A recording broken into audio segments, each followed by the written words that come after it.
Welcome to all. നമ്മൾ കഴിഞ്ഞ ക്ലാസ്സിൽ അസറ്റ്സിൻ്റെ പാർട്ട് എന്താണെന്നും അതിലത്തെ ഐറ്റംസ് എന്തൊക്കെയാണെന്നൊക്കെയാണ് ഡിസ്കസ് ചെയ്തത്.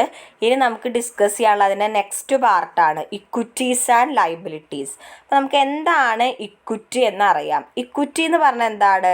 ഒരു ഷെയർ ഹോൾഡർക്ക് ആ കമ്പനിയുടെ അസറ്റ്സിൻ്റെ മേലുള്ള ക്ലെയിമിനെയാണ് നമ്മൾ എന്ത് പറയുന്നത്? ഇക്വിറ്റി എന്ന് പറയുന്നത്. അതായത് equity representing the claim of the shareholder over the assets own by the company. നമുക്കറിയാം ഷെയർ ഹോൾഡർ എന്ന് പറഞ്ഞാൽ എന്താണ്? കമ്പനിയുടെ ഓണേഴ്സാണ്. കമ്പനി അവസാനിക്കുന്നത് വരെ they have claim on the assets owned by the company. അവർക്ക് അവരുടെ ക്ലെയിം ഉണ്ട്. അപ്പോൾ അവരുടെ അസറ്റ് കമ്പനി ഓൺ ചെയ്യുന്ന അസറ്റ്സിൻ്റെ മുകളിലുള്ള ക്ലെയിമിനെയാണ് നമ്മൾ എന്ത് പറയുന്നത്? ഇക്വിറ്റി എന്ന് പറയുന്നത്. അപ്പോൾ നമുക്കറിയാം ഇക്വിറ്റി എന്ന് പറയുമ്പോൾ എന്താണ്?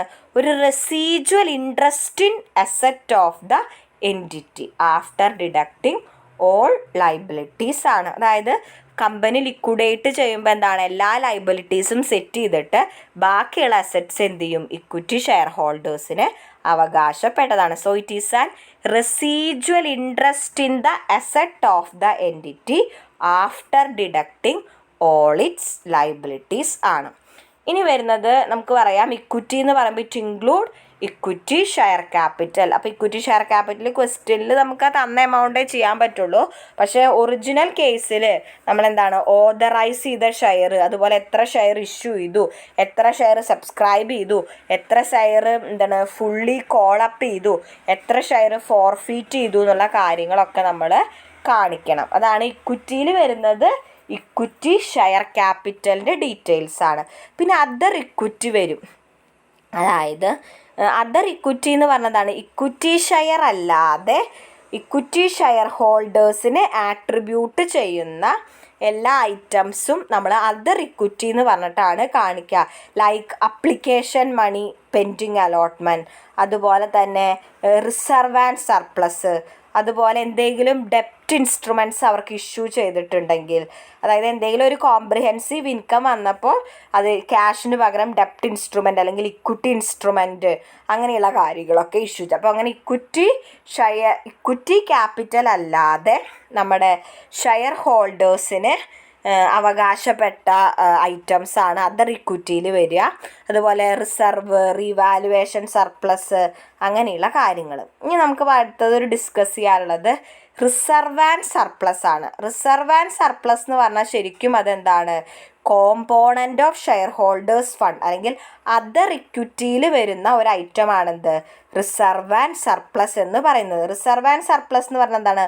ഓർഗനൈസേഷൻ ജനറേറ്റ് ചെയ്ത പ്രോഫിറ്റിൽ നിന്നും ഷെയർ ഹോൾഡേഴ്സിന് അലോക്കേറ്റ് ചെയ്യാതെ നമ്മുടെ കമ്പനിയിൽ തന്നെ ഡൈവേഴ്സിഫിക്കേഷനും ഫർദർ ഡെവലപ്മെൻറ്റിനൊക്കെ വേണ്ടി റീറ്റെയിൻ ചെയ്തിരിക്കുന്ന പ്രോഫിറ്റിനെയാണ് നമ്മൾ എന്ത് പറയുന്നത്? റിസർവ് ആൻഡ് സർപ്ലസ് എന്ന് പറയുന്നത്.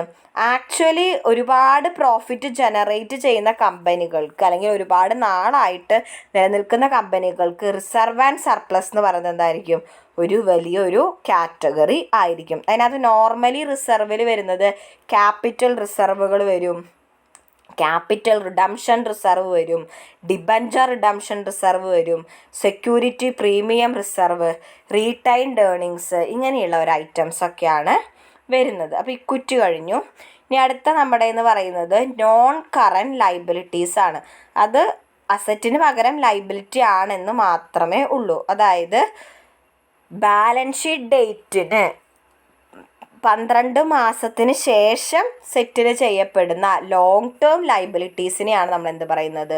നോൺ കറൻറ്റ് ലയബിലിറ്റീസ് എന്ന് പറയുന്നത്. അതിന് നമ്മൾ നേരത്തെ പറഞ്ഞ പോലെ non current financial liabilities, non current provisions, deferred tax liability, non current liabilities എന്നൊക്കെ ക്ലാസിഫൈ ചെയ്യുന്നുണ്ട്. അതിനകത്ത് നോൺ കറൻറ്റ് ഫിനാൻഷ്യൽ ലയബിലിറ്റീസ് എന്ന് ഉദ്ദേശിക്കുന്നത് എന്താണെന്ന് വെച്ചാൽ നമ്മുടെ കോൺട്രാക്ച്വൽ ഒബ്ലിഗേഷൻ ടു പേ ആണ്. അതായത് ലോൺ ആയിരിക്കാം, അല്ലെങ്കിൽ ഡെപ്പോസിറ്റ്സ് ആയിരിക്കാം, അല്ലെങ്കിൽ ട്രേഡ് പേയബിൾ ആയിരിക്കാം, അല്ലെങ്കിൽ ഫിനാൻസ് ലീസ് ഒബ്ലിഗേഷൻ ആയിരിക്കും. നമ്മൾ മറ്റുള്ളവർക്ക് പേ ചെയ്യാൻ ഒബ്ലിഗേഷൻ ഉള്ള കോൺട്രാക്ച്വൽ ഒബ്ലിഗേഷൻസിനെയാണ് നമ്മൾ എന്ത് പറയുന്നത്, ഫിനാൻഷ്യൽ ലയബിലിറ്റീസ് എന്ന് പറയുന്നത്. അതെന്താണ്, ഒരു ആഫ്റ്റർ, അത് വിത്തിൻ 12 months ഉള്ളിലൊന്നല്ല, ഒരു വർഷത്തിലധികം അതിന് കാലാവധി ഉണ്ടായിരിക്കും. അത് സാധാരണ നമ്മൾ ബാങ്കിൽ നിന്ന് മേടിക്കുന്ന ബോറോവിങ്സ് അല്ലെങ്കിൽ വേറെ ഫിനാൻഷ്യൽ ഇൻസ്റ്റിറ്റ്യൂഷനോ വേറെ ബിസിനസ്സിനൊക്കെ നമ്മൾ മേടിക്കുന്ന ലോങ് ടേം ബോറോവിങ്സ് ഇതിനകത്ത് വരും. അതുപോലെ തന്നെ ഇതിനകത്ത് വരുന്നത് അടുത്തൊരൈറ്റാണ് non current trade payable. Trade payable എന്താണെന്നറിയാം നമുക്ക്, എന്താണ്, നമ്മൾ ക്രെഡിറ്റേഴ്സിന് കൊടുക്കാനുള്ളതാണ്. അത് നമ്മൾ 12 months ശേഷവും അതിൻ്റെ കാലാവധി ഉണ്ടെങ്കിൽ അതിനെയാണ് നമ്മൾ നോൺ കറൻറ്റ് ട്രേഡ് പേയബിൾ എന്ന് പറയുന്നത്. പിന്നെ non current other financial liabilities എന്ന് പറഞ്ഞാൽ എന്താണ്, ഫിനാൻഷ്യൽ ലയബിലിറ്റീസിൻ്റെ നേച്ചർ ഇല്ലാത്തത്. പിന്നെ വരുന്നതാണ് non current provision. Non current പ്രൊവിഷൻസിൽ വരുന്നത് ഈ എംപ്ലോയി ബെനിഫിറ്റ്സിന് വേണ്ടിയിട്ട് നമ്മൾ മാറ്റിവെക്കുന്ന പ്രൊവിഷൻസ്, അങ്ങനെയുള്ളതിനെയാണ് നോൺ കറൻറ്റ്. അത് ലോങ് ടേം ആണല്ലോ. ഇനി വരുന്നതാണ് ഡിഫേർഡ് ടാക്സ് ലയബിലിറ്റി. അത് ഡിഫേർഡ് ടാക്സ് അസറ്റിൻ്റെ നേരെ ഓപ്പോസിറ്റ്. നമുക്കറിയാം എന്താണ്, timing difference between taxable income and reported income കാരണമാണ് ആക്ച്വലി ഡിഫേർഡ് ടാക്സ് എന്ന് പറഞ്ഞ സാധനം ഉണ്ടാകുന്നത്. അതായത് നമ്മൾ അഡ്വാൻസ് ആയിട്ട് ടാക്സ് പേ ചെയ്യണം. പക്ഷെ എന്താണ്, നമ്മൾ പേ ചെയ്ത ടാക്സ് ആക്ച്വലി നമ്മൾ ഇക്കൊല്ലം കൊടുക്കാനുള്ള ടാക്സിനെക്കാട്ടിലും കുറവാണെങ്കിൽ അതെന്താണ്, അതിനെയാണ് നമ്മൾ എന്ത് പറയുന്നത്, ഡിഫേർഡ് ടാക്സ് ലയബിലിറ്റി എന്ന് പറയുന്നത്. ആക്ച്വലി നമ്മൾ ഒരു 50,000 രൂപ അഡ്വാൻസ് ടാക്സ് ആയിട്ട് പേ ചെയ്തു as per hour estimated income. പക്ഷേ ആക്ച്വലി നമ്മൾ ഫിനാൻഷ്യൽ ഇയർ എൻഡ് ചെയ്ത് കാൽക്കുലേറ്റ് ചെയ്തപ്പോൾ നമ്മുടെ ഇൻകം കൂടുതലാണ്, സോ ടാക്സ് ലയബിലിറ്റിയും കൂടുതലാണ്. ഒരു 80,000 രൂപ വന്നു. അതായത് 30,000 രൂപ കുറവ് ടാക്സേ നമ്മൾ പേ ചെയ്തിട്ടുള്ളൂ. അപ്പോൾ ആ ഒരു 30,000 രൂപേനെയാണ് നമ്മൾ എന്ത് പറയുന്നത്, ഡിഫേർഡ് ടാക്സ് ലയബിലിറ്റി എന്ന് പറയുന്നത്.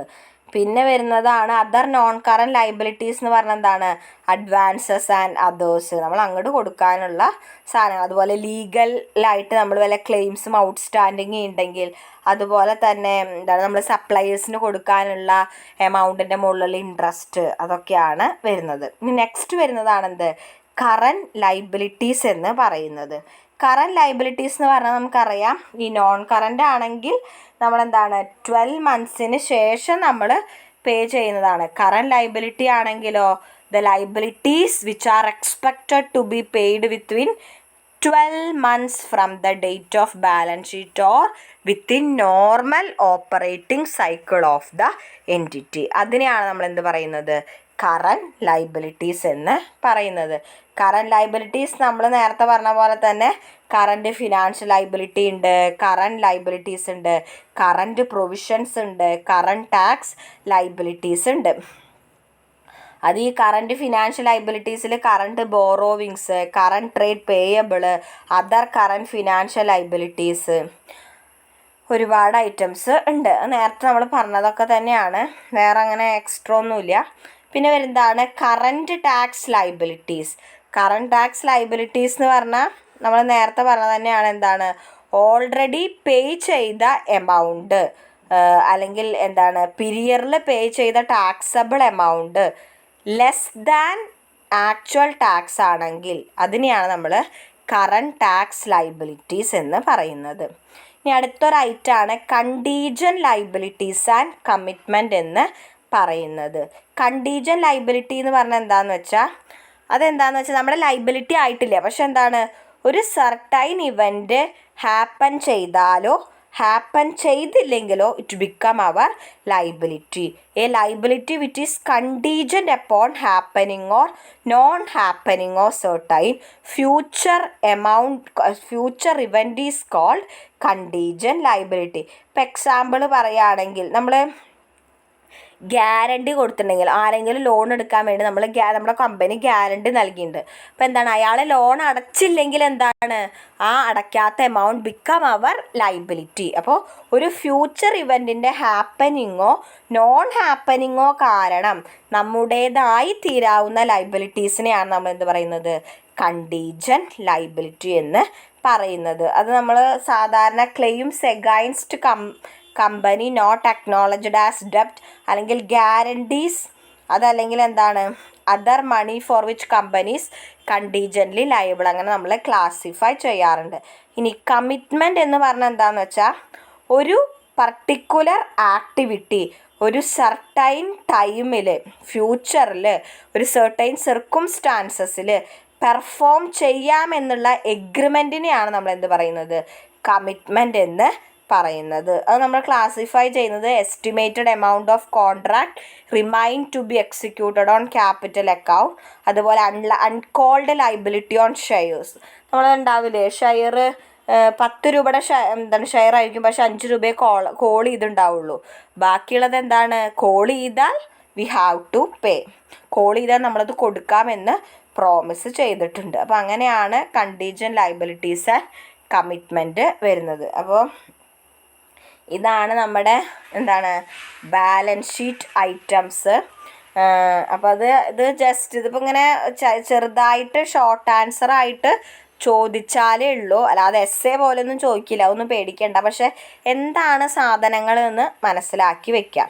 ഇനി അടുത്തതാണ് നമ്മുടെ statement of profit and loss account എന്ന് പറയുന്നത്.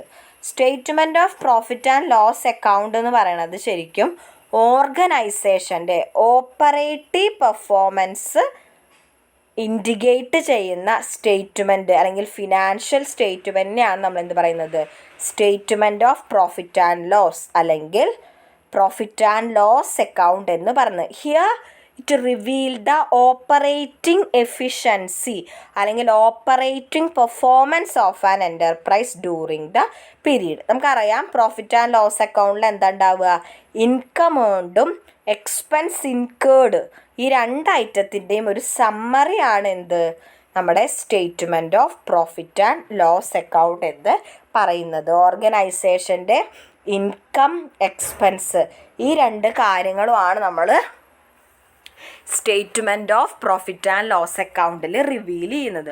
നോക്ക് statement of profit and loss അക്കൗണ്ടിൻ്റെ ഫോർമാറ്റ് നേരത്തെ പോലെ statement of profit and loss account for the period ended എന്ന് എഴുതുക. അതിൽ പെർട്ടിക്കുലേഴ്സ് റവന്യൂ ഫ്രം ഓപ്പറേഷൻ. അപ്പോൾ അതിനകത്തതുപോലെ നോട്ടുണ്ട്, figures as at the end of current year ഉണ്ട്, പിന്നെ figure as at the end of the previous year. എപ്പോഴും statement of profit and loss അക്കൗണ്ടിൻ്റെ ഫസ്റ്റ് ഐറ്റം എന്ന് പറയുന്നത് റവന്യൂ ഫ്രം ഓപ്പറേഷൻ ആയിരിക്കും. റവന്യൂ ഫ്രം ഓപ്പറേഷൻ എന്താണെന്നൊക്കെ നമുക്ക് ഡീറ്റെയിൽ ആയിട്ട് ഡിസ്കസ് ചെയ്യാനുണ്ട്. അതായത്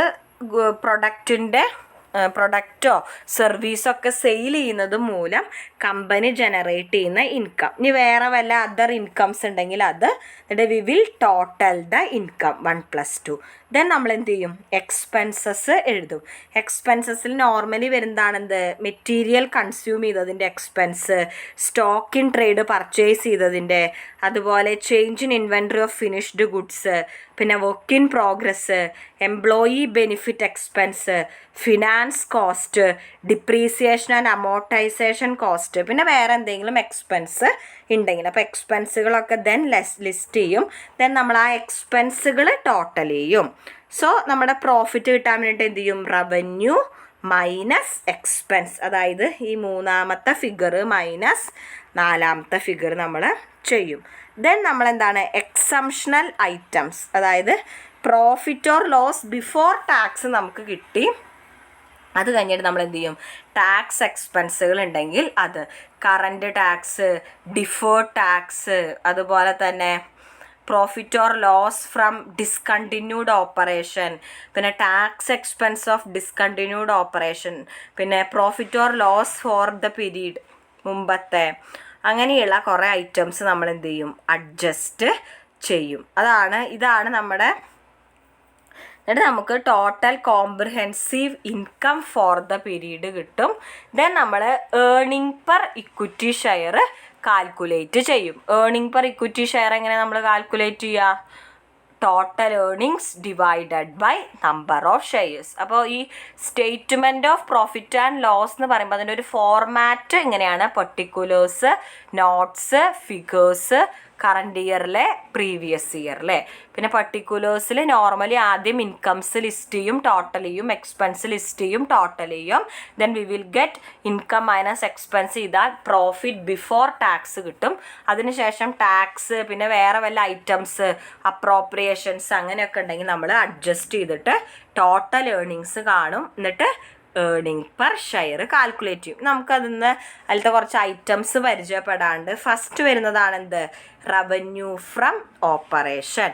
റവന്യൂ ഫ്രം ഓപ്പറേഷൻ എന്ന് പറഞ്ഞാൽ എന്താന്ന് വെച്ചാൽ ഓർഗനൈസേഷൻ അതിൻ്റെ മെയിൻ ഓപ്പറേറ്റിംഗ് ആക്ടിവിറ്റിയിലൂടെ ജനറേറ്റ് ചെയ്ത ഇൻകത്തിനെയാണ് എന്തുദ്ദേശിക്കുന്നത്, റവന്യൂ ഫ്രം ഓപ്പറേഷൻ എന്നതുകൊണ്ട് ഉദ്ദേശിക്കുന്നത്. അത് മേ ബി എന്താണ്, പ്രൊഡക്റ്റിൻ്റെ സെയിലിലൂടെ കിട്ടിയതായിരിക്കാം, അല്ലെങ്കിൽ സർവീസ് സെയിലിലൂടെ സർവീസ് റെൻഡർ ചെയ്തപ്പോൾ കിട്ടിയ ഇൻകം ആയിരിക്കാം, അല്ലെങ്കിൽ വേറെ എന്തെങ്കിലും ഓപ്പറേറ്റിംഗ് ആക്ടിവിറ്റി ആയിരിക്കാം. ഇനി നമ്മൾ ആ ഒരു സ്റ്റേറ്റ്മെൻറ്റിൽ പറഞ്ഞ അടുത്തൊരു ഐറ്റമാണ് എന്ത്, അതർ ഇൻകം എന്ന് പറയുന്നത്. ഈ അതർ ഇൻകത്തിനകത്ത് വരുന്നത് എന്താന്ന് വെച്ചാൽ ഓപ്പറേറ്റിംഗ് ആക്ടിവിറ്റീസ് എന്നല്ലാതെ വേറെന്തെങ്കിലും സോഴ്സിൽ നിന്ന് ഓർഗനൈസേഷൻ ഉണ്ടായിരിക്കുന്ന ഇൻകത്തിനെയാണ് നമ്മൾ എന്തുദ്ദേശിക്കുന്നത്, അതർ ഇൻകം എന്നതുകൊണ്ട് ഉദ്ദേശിക്കുന്നത്. അതിൽ വരുന്നതാണ് എന്ത്, ഇൻട്രസ്റ്റ് ഇൻകം, ഡിവിഡൻഡ് ഇൻകം, അല്ലെങ്കിൽ വേറെ എന്തെങ്കിലും നോൺ ഓപ്പറേറ്റിംഗ് ഇൻകം. അപ്പോൾ അതാണ്ട് ഈ രണ്ട് ഐറ്റമാണ് നമ്മുടെ ഇൻകത്തിൽ വരുന്നത്. പിന്നെ വരുന്നതാണ് എന്ത്, എക്സ്പെൻസിലെ first item cost of material consumed. Cost of material consumed എന്ന് പറഞ്ഞാൽ ആ പ്രൊഡക്ഷൻ ഉപയോഗിച്ച റോ മെറ്റീരിയലിൻ്റെ എമൗണ്ട് അക്കൊല്ലം പർച്ചേസ് ചെയ്ത് അത് കാൽക്കുലേറ്റ് ചെയ്യാൻ we have a formula. Opening സ്റ്റോക്കിൻ്റെ cost plus material purchased minus closing stock of material. അതായത് നമ്മൾ സോൾഡ് ചെയ്ത ഗുഡിന് ഇൻകർ ചെയ്ത കോസ്റ്റാണ് ഈ ഉദ്ദേശിക്കുന്നത്. ഇനി purchase of stock in trade എന്ന് പറയുന്നത് ഉദ്ദേശിക്കുന്നത് എന്താണെന്ന് വെച്ചാൽ ഫർദർ പ്രോസസ്സിങ് ചെയ്യാതെ വിൽക്കാമെന്ന ഉദ്ദേശത്തോടു കൂടിയിട്ട് മേടിക്കുന്നതിനെയാണ് നമ്മളെന്ത് പറയുന്നത്, മേടിക്കുന്ന സ്റ്റോക്കിനെയാണ് purchase of stock in trade എന്നതുകൊണ്ട് ഉദ്ദേശിക്കുന്നത്. Buying and selling of goods അതാണ്. മാനുഫാക്ചറിങ് കമ്പനി ആണെങ്കിൽ എന്താണ്, സർട്ടൈൻ ഗുഡ്സ് ഫർദർ പ്രോസസ്സ് ചെയ്യാതെ തന്നെ വിൽക്കാൻ വേണ്ടിയിട്ട് മേടിക്കുക. നമ്മൾ ഫർദർ പ്രോസസ്സിങ് ഇല്ലാതെ വിൽക്കാൻ ഉദ്ദേശിക്കുന്ന എന്താണ്, വിൽക്കാൻ വേണ്ടിയിട്ട് മേടിക്കുക അപ്പം തന്നെ വിൽക്കുക, അതിന് നമ്മളെന്ത് പറയുന്നത്, purchase of stock in trade എന്ന് പറയുന്നത്. നോർമലി ബൈയിങ് ആൻഡ് സെല്ലിങ് നടത്തുന്ന ട്രേഡിങ് ആക്ടിവിറ്റീസിൽ എൻഗേജ് ചെയ്യുന്ന ഫേമിലുണ്ടാവും. അവരെന്താ ചെയ്യുക, ബൾക്കായിട്ട് മേടിക്കുക, റീറ്റെയിലായിട്ട് വിൽക്കുക. ഇനി അടുത്തൊരു ഐറ്റമാണ് change in inventories of finished goods working progress and stock in trade എന്ന് പറയുന്നത്. അതായത് നമ്മളെന്താണ് ഇങ്ങനെയുള്ള ഐറ്റംസ് അതിനകത്ത് കാണിക്കും. അതായത് നമ്മളൊരു മാച്ചിങ് പ്രിൻസിപ്പിളിനൊരു പ്രോപ്പർ എഫക്റ്റ് നൽകാൻ വേണ്ടിയിട്ട്, അതുപോലെ ഇൻവെൻറ്ററീസിൻ്റെ വാല്യൂവിലുള്ള ചേഞ്ച് കറക്റ്റായിട്ട് കാണിക്കാൻ വേണ്ടിയിട്ടാണ് നമ്മളത് കാണിക്കുക. അതായത് ഓപ്പണിംഗ് സ്റ്റോക്ക് ആഡ് ചെയ്യുക, നമ്മളെന്താണ് ക്ലോസിംഗ് സ്റ്റോക്ക് എന്ത് ചെയ്യാണ്, സബ്സ്ട്രാക്റ്റ് ചെയ്യാണ് ചെയ്യുക. അപ്പോൾ ക്ലോസിംഗ് സ്റ്റോക്കാണ് ഓപ്പണിംഗ് സ്റ്റോക്കിനെക്കാട്ടിലും കൂടുതലെങ്കിൽ അതെന്താവും, നെഗറ്റീവ് ഫിഗർ ആയിരിക്കും. ക്ലോസിംഗ് സ്റ്റോക്കാണ് കുറവ് ഓപ്പണിംഗ് സ്റ്റോക്കിനെക്കാട്ടിലെങ്കിൽ അതെന്താണ്, ഒരു പോസിറ്റീവ് അഡ്ജസ്റ്റ്മെൻ്റ് ആണ്. അതിനാണ് നമ്മൾ ഓപ്പണിംഗ് സ്റ്റോക്ക് പർച്ചേസിൻ്റെ കൂടെ ആഡ് ചെയ്യണതും ക്ലോസിംഗ് സ്റ്റോക്ക് കുറയ്ക്കുന്നതും. ഇനി നമ്മൾ വരുന്നൊരു ഐറ്റമാണ് എന്ത്, എംപ്ലോയി ബെനിഫിറ്റ് എക്സ്പെൻസസ് എന്ന് പറയുന്നത്. ഇത് കവർ ചെയ്യുന്നത് സാലറീസ്, വേജസ്, അങ്ങനെ എംപ്ലോയീസിന് പ്രൊവൈഡ് ചെയ്യുന്നത് അല്ലെങ്കിൽ എംപ്ലോയി വെൽഫെയറിന് വേണ്ടിയിട്ട് കൊടുക്കുന്നതാണ്. യൂഷ്വലി അതൊരു സർവീസ് ഓർഗനൈസേഷനൊക്കെ ആണെങ്കിൽ അത് വലിയൊരു ഇതാണ്. ചിലപ്പോൾ നമുക്ക് ക്വസ്റ്റ്യനിൽ ചോദിക്കാറുണ്ട് വാട്ട് ഈസ് എംപ്ലോയി ബെനിഫിറ്റ് എന്ന്. അപ്പം അത് ചോദിക്കുമ്പോൾ ഈ അക്കൗണ്ടിങ് സ്റ്റാൻഡേർഡ് 19 ആണ് എംപ്ലോയി ബെനിഫിറ്റിനെ കുറിച്ചിട്ട് പരാമർശിക്കുന്നത്. അപ്പോൾ അത് ചോദിക്കുമ്പോൾ ഈ 4 ഐറ്റം വേണം ഉത്തരമായിട്ട് എഴുതാൻ. Employee benefit as per Indian accounting standard 19 include ആദ്യം എന്താണ്? Short term employee benefits like wages, salaries, social security contribution, annual leave, sick leave, profit sharing and bonuses, non monetary benefits. ഇതാണ് ഷോർട്ട് ടേം എംപ്ലോയി ബെനിഫിറ്റ്. പിന്നെ post employment benefit that include retirement benefits, pension, lump sum payment and other post employment benefit. പിന്നെ വരുന്നതാണെന്ത്? Other long term employee benefit. അതെന്തൊക്കെയാണ്? Long term paid absences, jubilee or long term service benefits, അതുപോലെ disability benefits. പിന്നെ last വരുന്നതാണെന്ത്? Termination benefits. ഇത്രയും benefits ആണ് ശരിക്കും ഒരു ഓർഗനൈസേഷൻ എംപ്ലോയിക്ക് പ്രൊവൈഡ് ചെയ്യുന്നത്, അല്ലെങ്കിൽ എംപ്ലോയിക്ക് വേണ്ടി ഇൻകർ ചെയ്യുന്ന എക്സ്പെൻസ് എന്ന് പറയുന്നത്. അപ്പോൾ ഇത്രയാണ് നമുക്ക് ഇന്ന് ഡിസ്കസ് ചെയ്യാനുള്ളത്. നമുക്ക് അടുത്ത ക്ലാസ്സിൽ ഡിസ്കസ് ചെയ്യാം കേട്ടോ. കുറച്ച് ഐറ്റംസും കൂടി ഉണ്ട്, നമുക്കത് അടുത്ത ക്ലാസ്സിൽ പരിചയപ്പെടാം. താങ്ക്